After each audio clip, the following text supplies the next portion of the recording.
हिंदी प्रतियोगिता के YouTube channel में आपका स्वागत है। आज हम डिस्कस करेंगे हिंदी साहित्य की यानी गद्य विधाओं से संबंधित महत्वपूर्ण प्रश्न जो आपके आने वाले यूजीसी नेट, जेआरएफ, एलटी या फिर अन्य हिंदी की जो भी परीक्षाएं हैं उन सभी के लिए बहुत ही महत्वपूर्ण है। तो वीडियो को ध्यान से देखें और एंड तक बने रहें। तो चलिए शुरू करते हैं। पहला प्रश्न है, रेखा चित्र का वर्ण विषय है। तो रेखा चित्र का वर्ण विषय होता है वास्तविक। ऑप्शन नंबर 20 का सही आंसर है। अगला प्रश्न है, संस्मरण का संबंध होता है। तो संस्मरण का संबंध जो है वो स्मृति से होता है। ऑप्शन नंबर 20 का सही आंसर है स्मृति।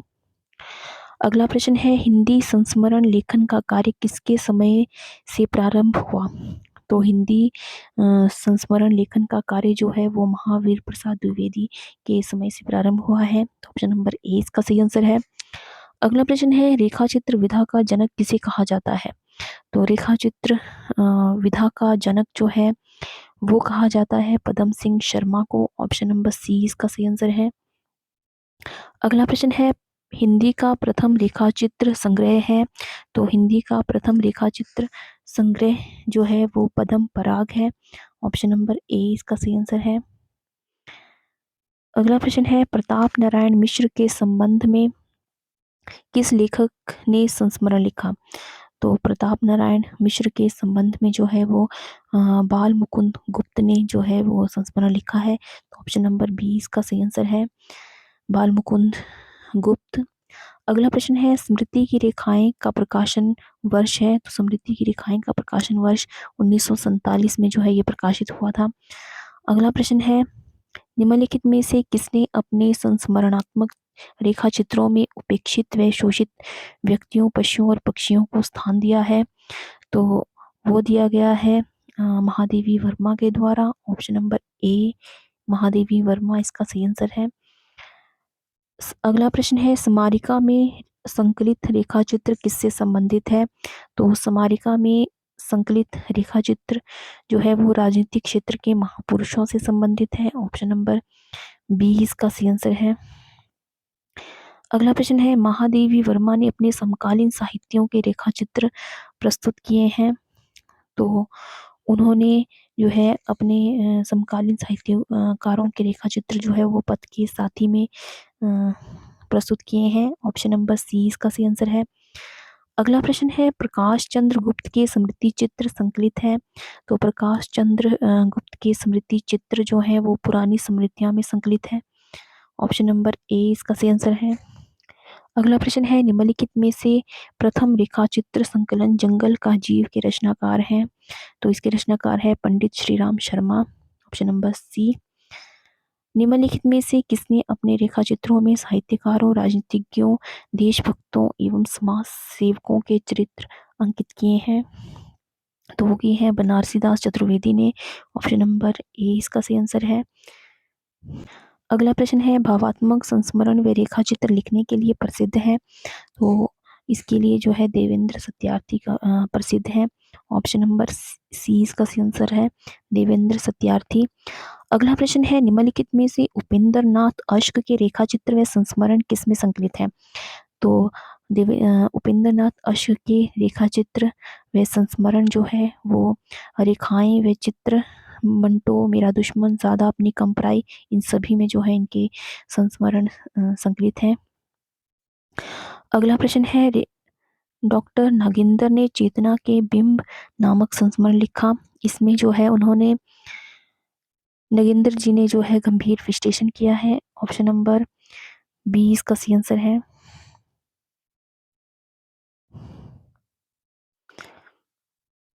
अगला प्रश्न है, रामकृष्ण बेनीपुरी ने मील के पत्थर नामक संस्मरण लिखा। इसमें जो है साहित्यिक व्यक्तियों के संस्मरण जो है आते हैं। ऑप्शन नंबर सी इसका सही आंसर है। अगला प्रश्न है, हरिवंश राय बच्चन ने अपनी किस कृति के माध्यम से आधुनिक हिंदी साहित्य पर टिप्पणियां करते हुए उसकी दुर्बलताओं व सबलताओं को अंकित किया है। तो उन्होंने जो है नए पुराने झरोखों में जो है वो हिंदी साहित्य पर टिप्पणियां करते हुए जो है उनकी दुर्बलताओं व सफलताओं को अंकित किया है। तो ऑप्शन नंबर ए इसका सही आंसर है। अगला प्रश्न है, लोग माटी की मूर्तें बनाकर सोने के भाव बेचते हैं पर बेनीपुरी सोने की मूर्तें बनाकर माटी के मोल बेचते हैं। तो ये जो है मैथिली शरण गुप्त ने कहा है। ऑप्शन नंबर बी इसका सही आंसर है। अगला प्रश्न है, निम्न रेखा चित्रों में से कौन सा रेखा चित्र राम कृष्ण बेनीपुरी का नहीं है? तो रजिया, बाल गोविंद भगत, सरचू भैया, ये सभी राम कृष्ण बेनीपुरी के रेखा चित्र हैं। तो ठकुरी बाबा जो है इनका संस्मरण रेखा चित्र नहीं है। तो ऑप्शन नंबर डी इसका सही आंसर है। अगला प्रश्न है, निम्न रेखा चित्रों में से महादेवी वर्मा द्वारा रचित रेखा चित्र कौन सा है? तो महादेवी वर्मा द्वारा रचित रेखा चित्र जो है वो ठकुरी बाबा है। ऑप्शन नंबर ए इसका सही आंसर है। अगला प्रश्न है, यदि वह वृद्ध यहाँ न होकर हमारे बीच में होता तो कैसा होता? यह प्रश्न भी मेरे मन में अनेक बार उठ चुका है, पर जीवन के अध्ययन ने मुझे बता दिया कि इन दोनों समाजों का अंतर मिटा सकना सहज नहीं। उनका बाह्य जीवन दीन है और हमारा अंतर जीवन रिक्त। ये पंक्तियां महादेवी जी की किस रचना में उद्धृत है? तो ये जो है ये पंक्तियां ठकुरी बाबा से ली गई हैं। ऑप्शन नंबर डी इसका सही आंसर है। अगला प्रश्न है, महादेवी जी का उद्देश्य किन समस्याओं का चित्रण करना रहा है? तो महादेवी महादेवी जी का जो उद्देश्य था वो वृद्धा समस्या, ग्रामीण जीवन, इन सभी को लेकर रहा है। तो ऑप्शन नंबर डी इसका सही आंसर है। इन सभी का चित्रण जो है उन्होंने किया है अपने जो भी रेखा चित्र संस्मरण हो या बाकी उनकी अन्य विधाएं हो सभी में। अगला प्रश्न है, हिंदी में यात्रा वृतांत लिखने की परंपरा का सूत्रपात किस युग से माना जाता है? तो हिंदी में यात्रा वृतांत लिखने की परंपरा जो है वो भारतेंदु युग से प्रारंभ हुई है। ऑप्शन नंबर ए इसका सही आंसर है, भारतेंदु युग। अगला प्रश्न है, निम्नलिखित में से भारतेंदु ने अपनी किस यात्रा का रोचक व सजीव चित्रण किया है? तो सरयू पार की यात्रा, मेहदावल की यात्रा, मेरी लखनऊ की यात्रा, इन सभी में जो है उन्होंने अपनी यात्रा का रोचक और सजीव चित्रण किया है। तो ऑप्शन नंबर डी इसका सही आंसर है। अगला प्रश्न है, गया यात्रा व विलायत यात्रा के लेखक हैं? तो गया यात्रा और विलायत यात्रा के जो लेखक हैं वो बालकृष्ण भट्ट और प्रताप नारायण मिश्र हैं। ऑप्शन नंबर बी इसका सही आंसर है। अगला प्रश्न है, राम नारायण मिश्र ने यूरोप में 6 मास में वर्णन किया है? तो राम नारायण मिश्र ने जो है अपने उनके द्वारा लिखा गया यूरोप में 6 मास जो रेखा चित्र है उसमें जो है उन्होंने यूरोप के दर्शनीय स्थलों का, यूरोप में रहन सहन का, यूरोप की शिक्षा पद्धति का, इन सभी का वर्णन किया है। तो ऑप्शन नंबर डी इसका सही आंसर है। अगला प्रश्न है, उत्तराखंड के पथ पर सांकृत्यायन ने अपनी किस यात्रा का वर्णन किया है? तो उत्तराखंड के पथ पर जो है उन्होंने बद्री केदार यात्रा का वर्णन किया है। ऑप्शन नंबर बी इसका सही आंसर है। अगला प्रश्न है, अप्रवासी की यात्राएं यात्रा साहित्य में नगेंद्र ने किसका चित्रण किया है? तो अप्रवासी की यात्राएं यात्रा साहित्य में नगेंद्र जी ने जो है वो जापान की शैक्षिक जीवन, अमेरिका की शैक्षिक जीवन, यूरोप की शैक्षिक जीवन, इन सभी का वर्णन किया है। तो ऑप्शन नंबर डी इसका सही आंसर है। अगला प्रश्न है, निम्नलिखित में से कौन सा यात्रावृत्त सृजनात्मक यात्रावृत्त की श्रेणी में आता है? तो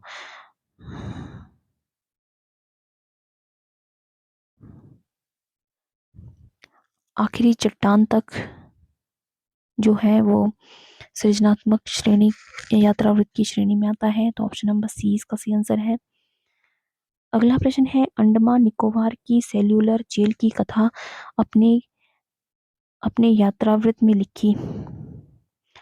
तो ये लिखी गई है हिमांशु जोशी के द्वारा। ऑप्शन नंबर ए इसका सही आंसर है। अगला प्रश्न है, निम्नलिखित में से मनोहर श्याम जोशी का यात्रावृत्त है? तो मनोहर श्याम जोशी का जो यात्रावृत्त है वो है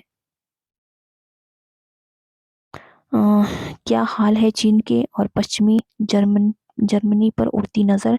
तो ए और बी दोनों ही उनके द्वारा लिखे गए यात्रा वृत्त हैं। ऑप्शन नंबर डी इसका सही आंसर है।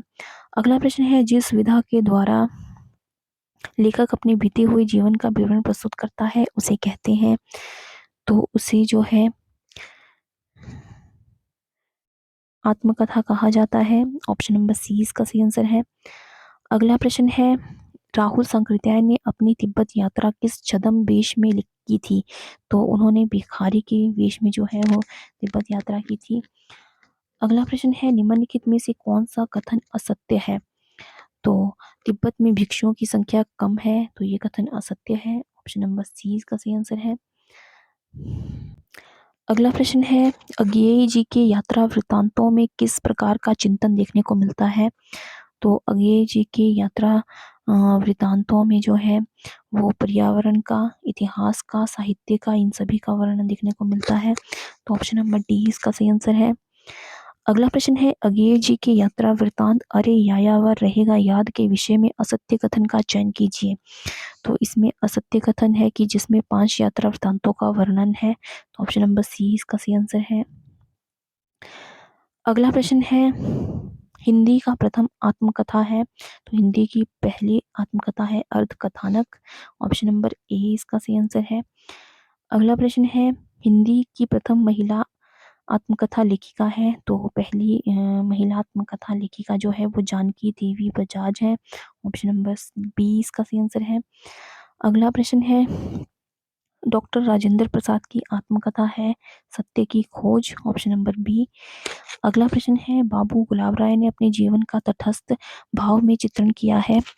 तो उन्होंने मेरी असफलताओं में जो है अपने जीवन का तटस्थ भाव से चित्रण किया है। अगला प्रश्न है, राहुल सांकृत्यायन ने अपनी आत्मकथा में चर्चा की है। तो राहुल सांकृत्यायन द्वारा लिखा ने जो है अपने विरोधी स्वभाव की, अपने यायावरी वृत्ति की, अपने विद्या व्यसन की, इन सभी की चर्चा की है। तो ऑप्शन नंबर डी इसका सही आंसर है। अगला प्रश्न है, निम्नलिखित में से किसने अपनी आत्मकथा में राजनीतिक विचारों को प्रमुखता दी है। तो वो थे यशपाल। ऑप्शन नंबर बी, जिन्होंने अपनी आत्मकथा में राजनीतिक विचारों को प्रमुखता दी है। ऑप्शन नंबर बी इसका सही आंसर है। अगला प्रश्न है, कमलेश्वर की आत्मकथा कितने खंडों में विभाजित है। तो कमलेश्वर की आत्मकथा जो है वो 4 खंडों में विभाजित है। ऑप्शन नंबर डी इसका सही आंसर है। अगला प्रश्न है, अपनी आत्मकथा को समृद्धि यात्रा यज्ञ किसने कहा है। तो अपनी आत्मकथा को समृद्धि यात्रा यज्ञ जो है वो हरिवंश राय बच्चन ने कहा है। ऑप्शन नंबर सी इसका सही आंसर है। अगला प्रश्न है, हरिवंश राय बच्चन की आत्मकथा कितने भागों में प्रकाशित है। तो हरिवंश राय बच्चन की आत्मकथा जो है वो 4 भागों में विभाजित है। ऑप्शन नंबर सी इसका सही आंसर है। अगला प्रश्न है, निम्नलिखित में से दलित आत्मकथाकार हैं।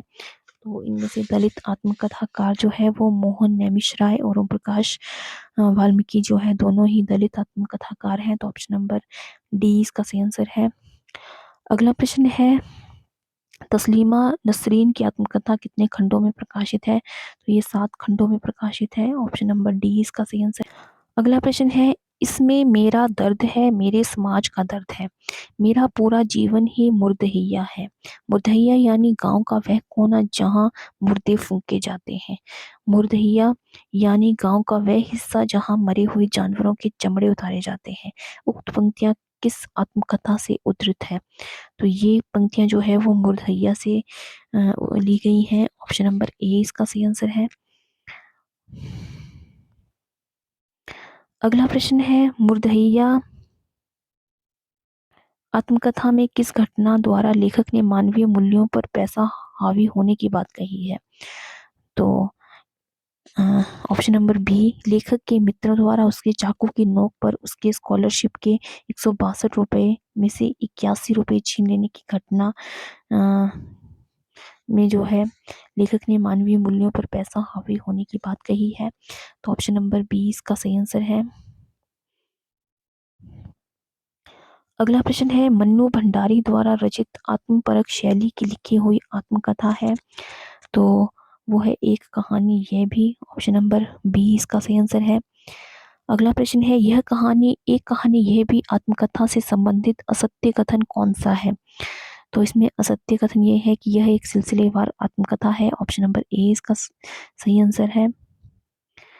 अगला प्रश्न है, निम्न में से कौन सी रचना मन्नू भंडारी की नहीं है? तो इनमें से जो है माटी की मूर्ति जो है वो मन्नू भंडारी की रचना नहीं है, ऑप्शन नंबर डी इसका सही आंसर है। अगला प्रश्न है, क्या भूलूं क्या याद करूं आत्मकथा से संबंधित निम्न कथनों में से असत्य कथन कौन सा है? तो इसमें असत्य कथन यह है कि बच्चन जी की यह आत्मकथा वर्ष 1779 में प्रकाशित हुई थी, ऑप्शन नंबर बी इसका सही आंसर है। अगला प्रश्न है, अगर मैं दुनिया के किसी पुरस्कार का तलबगार होता तो अपने आप को और अच्छी तरह सजाता बजाता और अधिक ध्यान से रंग चुनकर उनके सामने पेश करता। मैं चाहता हूँ कि लोग मुझे मेरे सरल स्वाभाविक और साधारण रूप में देख सकें, सहज निष्प्रयास प्रस्तुत, क्योंकि मुझे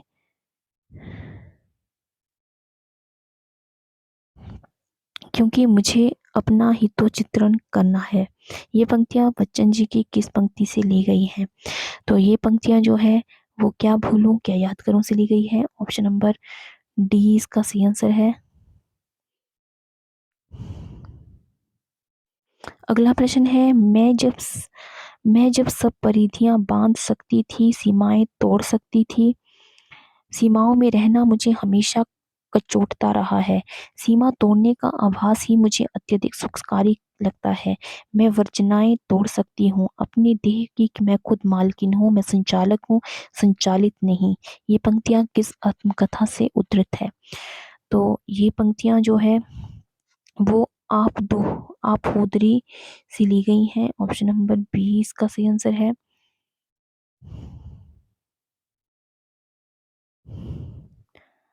अगला प्रश्न है, हिंदी के प्रथम जीवनी लेखक कौन है?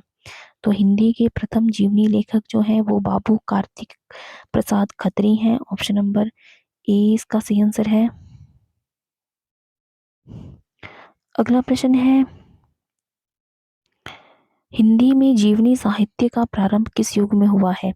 तो हिंदी में जीवनी साहित्य का प्रारंभ जो है वो भारतेंदु युग से हुआ है, ऑप्शन नंबर बी इसका सही आंसर है। अगला प्रश्न है,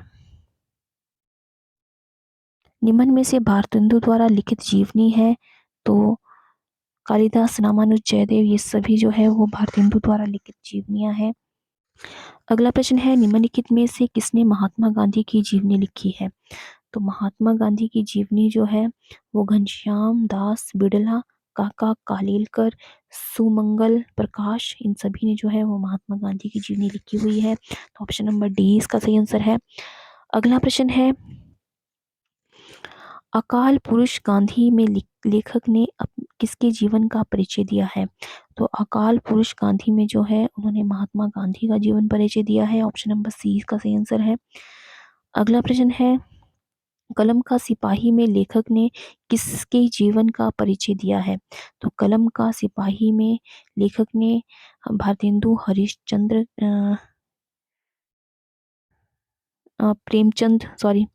प्रेमचंद के जीवन का परिचय दिया है, ऑप्शन नंबर सी इसका सही आंसर है। अगला प्रश्न है, आवारा मसीहा किसके जीवन से संबंधित है? तो आवारा मसीहा जो है वो शरद चंद्र के जीवन से संबंधित है, ऑप्शन नंबर ए इसका सही आंसर है। अगला प्रश्न है, दिनकर एक सहज पुरुष में दिनकर के मानवीय पक्ष को किसने उभारने का प्रयास किया है? तो शिव सागर मिश्र ने जो है इनके मानवीय पक्ष को उभारने का प्रयास किया है। अगला प्रश्न है, प्रेमचंद घर में हिंदी गद्य साहित्य किस विधा की रचना है? तो ये जो है एक जीवनी है, ऑप्शन नंबर डी इसका सही आंसर है। अगला प्रश्न है, इस जीवनी के विषय में असत्य कथन क्या है? तो इस पुस्तक का प्रकाशन प्रथम बार वर्ष 1947 में हुआ था, तो ये कथन जो है वो असत्य है, ऑप्शन नंबर ए इसका सही आंसर है।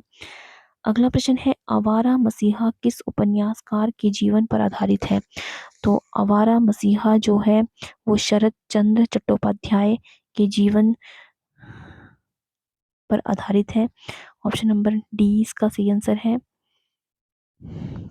अगला प्रश्न है, आवारा मसीहा जीवनी के विषय में असत्य कथन कौन सा है?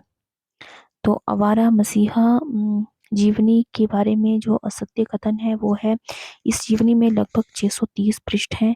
ऑप्शन नंबर बी जो है ये असत्य कथन है। ऑप्शन नंबर बी इसका सही आंसर है। अगला प्रश्न है, हिंदी में रिपोर्टाज विधा के जनक है?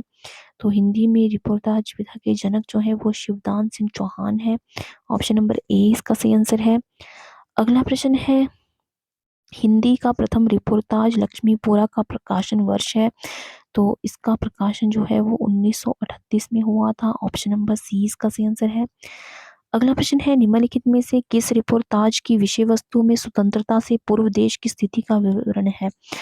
तो मौत के खिलाफ जिंदगी की लड़ाई जो है रिपोर्टाज है, जिसकी विषय वस्तु जो है स्वतंत्रता से पूर्व देश की स्थिति का इसमें जो है वर्णन किया गया है। अगला प्रश्न है, अदम्य जीवन शीर्षक से किसके रिपोर्टाज प्रकाशित हुए?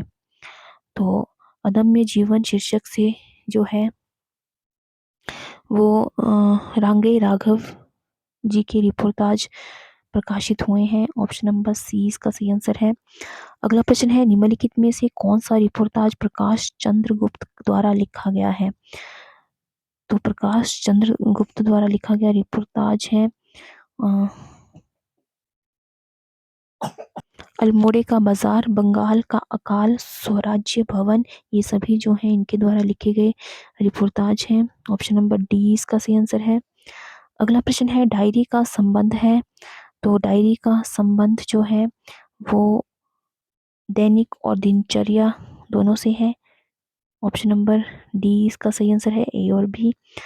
डायरी के माध्यम से जो है किसी महत्वपूर्ण व्यक्ति के व्यक्तित्व का उद्घाटन होता है और मानव जीवन के विभिन्न पक्षों का सूक्ष्म और जीवंत चित्र प्रस्तुत कर सकते हैं। तो ऑप्शन ए और बी दोनों ही इसमें सही है। तो ऑप्शन नंबर सी इसका सही आंसर होगा। अगला प्रश्न है, हिंदी में डायरी विधा की कृति है? तो हिंदी में डायरी विधा की कृति जो है एक साहित्यिक की डायरी है। ऑप्शन नंबर बी इसका सही आंसर है। अगला प्रश्न है, एक साहित्यिक की डायरी में सूक्ष्म विश्लेषण किया गया है? तो वो किया गया है काव्य संबंधी आधारभूत तत्वों का, शिल्प स्वरूप, रचना की स्थितियों का, रचनाकार की रचना प्रक्रिया का, उपयुक्त सभी जो है इसका सही आंसर है। अगला प्रश्न है, निम्न में से किस रचना के लिए रामधारी सिंह दिनकर को साहित्य अकादमी पुरस्कार से सम्मानित किया गया? तो संस्कृति के 4 अध्याय उनके द्वारा रचित एक रचना है, उनकी द्वारा लिखी हुई रचना है, जिसके लिए उन्हें साहित्य अकादमी पुरस्कार से सम्मानित किया गया था। ऑप्शन नंबर डी इसका सही आंसर है। तो ये थे आज के कुछ हिंदी की अन्य विधाओं से संबंधित महत्वपूर्ण प्रश्न। तो आई होप आपको ये वीडियो पसंद आया हो, तो वीडियो को लाइक शेयर करना ना भूलें। अगर आपने चैनल को सब्सक्राइब नहीं किया है तो चैनल को सब्सक्राइब करना बिल्कुल ना भूलें। तो आज की वीडियो में बस इतना ही, मिलते हैं एक नई वीडियो में नए प्रश्नों के साथ। तब तक के लिए जय हिंद, जय भारत।